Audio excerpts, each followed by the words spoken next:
एक chocolate milkshake मंगवाया जाए। उसका बेटा उस लड़की ने जुड़वा बच्चों को जन्म दिया था ना, तो लड़का कहाँ है? ये अनिका के बारे में इतना क्यों पूछ रही है? ऑनेस्टली मैं किसी ऐसे से दोस्ती नहीं कर सकती जो अपनी लाइफ की बातें मुझसे छुपाए। I am really sorry. Ragini, मैं बताता हूँ। अनिका की धड़कनें तेज हो चुकी थीं। पिछले 6 सालों से अनिका को बस इसी पल का इंतजार था कि कहीं से उसके बेटे की कोई खबर मिले। एक बेटे को अपनी माँ के साथ देखकर अनिका को अपने खोए हुए बेटे की याद आ गई और वो चाह कर भी अपने आंसुओं को रोक नहीं पाई। लेकिन फिर अपने आंसुओं को छुपाने के लिए तुरंत अनिका ने पर्स से सनग्लासेस निकाले और पहन लिए। अगर आज ये निकल गई तो फिर बहुत मुश्किल से हार आएगी। मुझे रागिनी को रोकना होगा। देखो रागिनी, मैं सच में नहीं जानता हूँ कि वो बच्चा इस वक्त कहाँ पे है, लेकिन ये जरूर जानता हूँ कि अनिका के पापा गौतम ने उसे किडनैप किया। ये सुनकर अनिका पूरी तरह से टूट चुकी थी।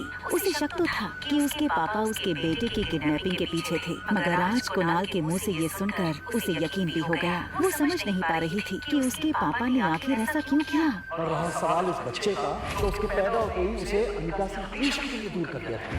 मेरा यकीन। रागिनी, तुम इतना नर्वस क्यों हो रही हो? तुम्हें इन सब बातों से क्या लेना देना? क्यों परेशान हो रही हो तुम? मैं इतनी जल्दी किसी से दोस्ती नहीं करती, और जब तक उनके बारे में पूरी इंफॉर्मेशन ना मिल जाए ना, मैं दोस्ती नहीं करती। अब तो मिल गई। ओ, दोस्ती का हाथ बढ़ा दो। अनिका के लिए अब कुणाल किसी काम का नहीं था, क्योंकि वो जानती थी कि कुणाल उसे उसके बेटे तक नहीं पहुंचा सकता। इतनी आसानी से नहीं। कहाँ लेगा था? मम्मा है पंजी में रख। तुम्हें थोड़ा और इंतजार करना पड़ेगा। कोई बात नहीं, शहर की लड़की है ना, तो नखरे तो दिखाएगी।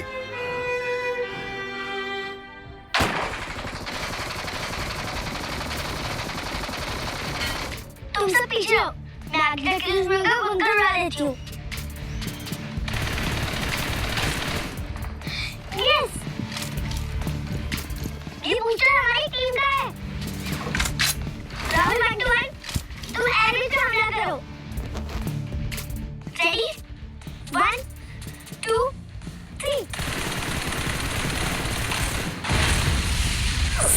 हम जीत गए। हमेशा की तरह रिया की टीम जीत गई। गेमिंग की दुनिया में रिया स्वीट एंजल के नाम से मशहूर थी। हालांकि उसने अपनी गेमिंग आईडी में कोई फोटो नहीं डाली थी। वो नहीं चाहती थी कि लोग उसकी उम्र देखकर उसे जज करें। कई लोगों को तो लगता स्वीट एंजल कोई बहुत बड़ी इंजीनियर या कंप्यूटर जीनियस होगी। रिया पर अब इन मैसेजेस की वाहवाही का असर नहीं होता था, क्योंकि अब ये सब कुछ उसके लिए बहुत आम बात थी। स्वीट एंजल के नाम से खेल रही रिया मॉर्टल फाइट गेम की वर्ल्ड चैंपियन थी। अब एक चॉकलेट मिल्कशेक मंगवाया जाए। हमारे घर के सामने ना एक छोटा पागल और एक बड़ा पागल रहता है। रिया वैसे तो बड़ी अच्छी बच्ची थी, मगर थी काफी शरारती। वो उन बच्चों में से थी जिन्हें कोई बात करने से मना करो तो वो ये जानने के लिए बहुत उत्सुक होते हैं कि आखिर ऐसा क्या है कि बड़े उन्हें वो चीज करने से मना करते हैं। 2 4 0 1, छोटा पागल।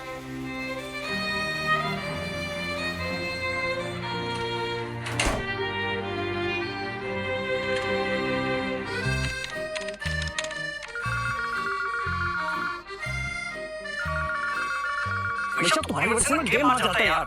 ज्यादा से ज्यादा स्वीट एंजल की गेम को फॉलो किया करो ताकि तुम लोग भी कुछ सीख सको। हद है यार तुम लोगों की।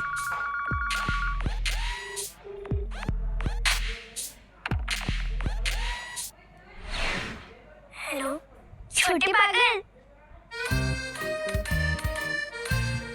मैं पागल नहीं हूँ। तुम्हें ये बात मेरे टीचर ने बताई क्या? अच्छा, तो तुम्हारी टीचर भी बात जानती है? मेरी टीचर कहती है मुझे स्पेशल स्कूल जाना चाहिए। क्या तुम स्कूल जाती हो? ऑफ कोर्स, हर बच्चा स्कूल जाता है। तुम नहीं जाते क्या? मैं स्कूल जाता था जब हम पूरी फैमिली के साथ रहते थे। फिर डैड मुझे यहाँ लेकर आ गए। ये होटल डैड की है और अब हम इस होटल में ही रहते हैं और ट्यूशन टीचर भी यही आती है मुझे पढ़ाने। स्कूल नहीं जाते, होटल को अपना घर बना रखा है।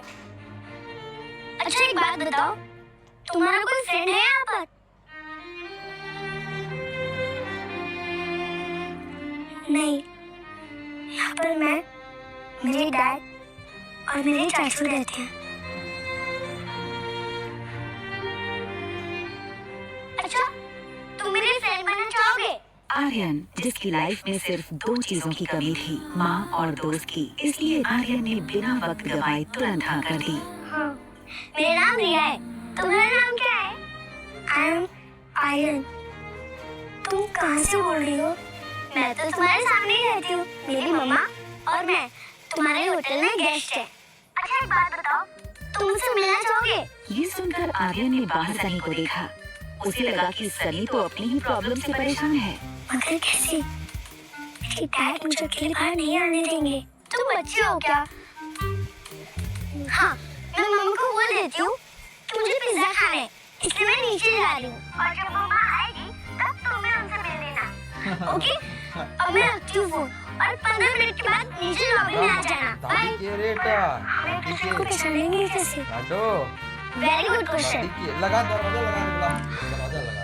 अच्छा एक काम लगा करो, दो। तुम ब्लैक टी शर्ट और ब्लैक पैंट पहन के आओ। मैंने भी वही पहना होगा।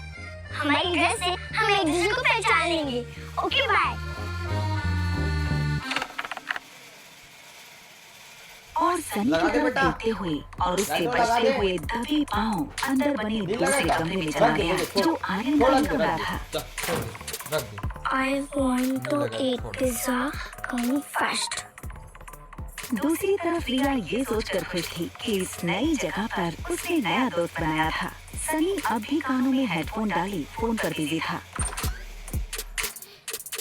आर्यन में इतनी हिम्मत पहले कभी नहीं आई थी। उसे पता था कि अगर रोहित को पता चला तो बहुत स्ट्रिक्ट पनिशमेंट मिल सकती है, मगर नए दोस्त और बाहर पिज्जा की लालच से उसे रिस्क उठाने की हिम्मत मिली। अपने रूम के बाहर अकेले कदम रखते ही आर्यन का कॉन्फिडेंस और बढ़ गया। आर्यन की नजर सामने वाले स्वीट 2402 पर पड़ी। उसे लगा प्लान में थोड़ा चेंज होना चाहिए, क्यों ना वो और उसकी नई दोस्त यहीं से साथ चले। तभी लिफ्ट खुलने की आवाज आई। आर्यन का दिल डर के मारे जोर जोर से धड़कने लगा। उसने सोचा कि अगर रोहित ने उसे इस तरह रूम के बाहर देख लिया तो पता नहीं क्या होगा।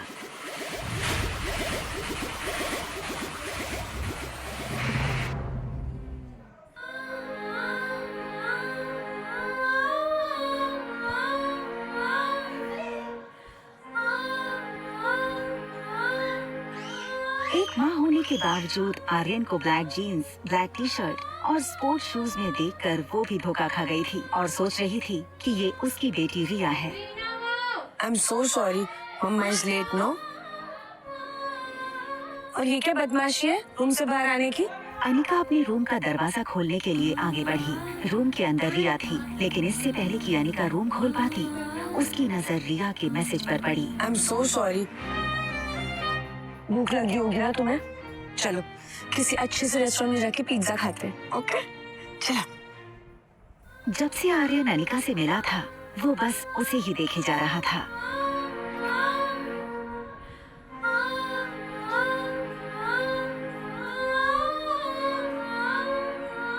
अनिका का स्पर्श, उसका प्यार देखकर आर्यन को ऐसा लगा जैसे कि अगर उसकी माँ होती तो उसे ऐसा ही प्यार करती। आर्यन ये तक भूल चुका था कि उसे उसकी नई दोस्त को मिलना था। इस वक्त आर्यन को अनिका की ममता के आगे और कुछ नहीं दिख रहा था। लिफ्ट में अनिका की बगल में खड़ा आर्यन धीरे से अचानक अनिका की उंगली पकड़ लेता है। ये देखकर अनिका को थोड़ा अजीब लगा और उसने आर्यन की तरफ देखा। आर्यन की आंखें जैसे अनिका की आंखों से पूछ रही हों कि माँ तुम कहाँ थी? अनिका, जो आर्यन को रिया समझ रही थी, उसने एक पल के लिए सोचा कि रिया ऐसे इमोशनली क्यों देखी जा रही है उसको। आर्यन ने आंखें बंद कर ली और अनिका को जोर से पकड़कर हक कर लिया, मानो जैसे आर्यन को हमेशा से इसी पल का इंतजार था। उसने अनिका को पहले कभी देखा तक नहीं था, मगर आज उसे ऐसा लग रहा था जैसे वो अनिका की गोद में पहले भी खेला है।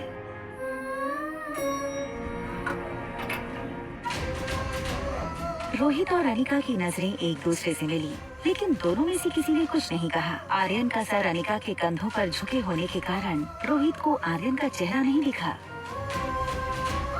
रोहित बस अनिका को जाते हुए देखे जा रहा था।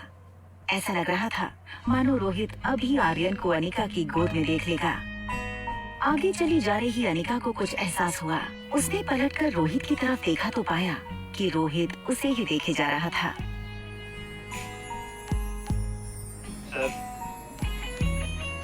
रोहित को अपने आप पर गुस्सा आ रहा था। उसे लगा कहीं अनिका को गलत सिग्नल ना मिले। तभी लिफ्ट के बाहर से कोई हलचल ना होने के कारण रोहित को लगा कि अनिका अब चली गई होगी। कंफर्म करने के लिए उसने लिफ्ट के बाहर सर निकालकर चेक किया तो देखा कि अनिका अब भी वहीं खड़ी थी।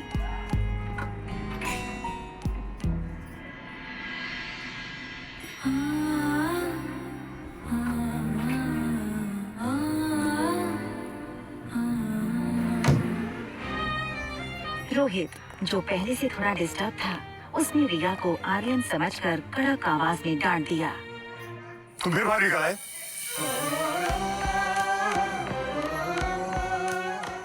तुम्हें कितनी बार मना किया रूम से बाहर निकलने के लिए? तुम अपने डैड की बात सुनते क्यों नहीं हो? डैड, ये शब्द सुनते ही रिया की आंखें चमक उठी। उसका पूरा चेहरा उसकी स्माइल से भर गया था। डैड, आखिर मैंने आपको ढूंढ लिया।